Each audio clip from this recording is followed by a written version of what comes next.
Se é antes da fundação do mundo, significa que é antes do haja luz. Se é antes do haja luz, então isso é antes da queda. Isso é antes da queda. Se é antes da queda, é antes da criação de Satanás. Se é antes da criação de Satanás, é antes do diabo, é antes de tudo. É antes dos anjos, é antes de tudo. Significa que antes de tudo, só existia Deus.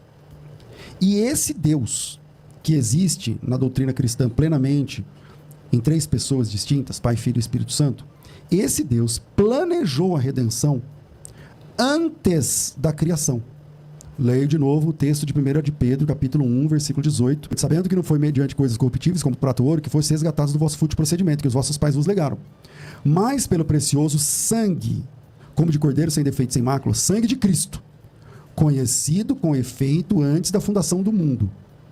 Se o sangue de Cristo é conhecido antes da fundação do mundo, significa que antes da fundação do mundo, quando não existia nada, só existia Deus, não existia tempo, não existia espaço, não existia massa. Tá certo?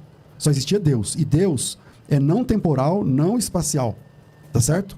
E não físico. Só existia Deus. E esse Deus que existe numa trindade perfeita, antes de dizer haja luz, definiu o plano da redenção. Ou seja, o plano da redenção na Bíblia é antes do plano da criação.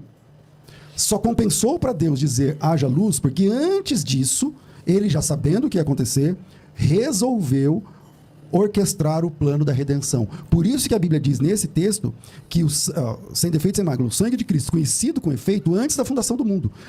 Antes da fundação do mundo, já se falou do sangue dele. Sangue. Pastor, mas não tem nada. Pois é, não tem nada, mas já, o plano do sangue de Cristo vertido já está resolvido. E ele é chamado de Cristo, de ungido. Então você já tem aí a humanidade de Cristo, o sacrifício de Cristo, o vicário substitutivo de Cristo, isso antes de Deus dizer haja luz.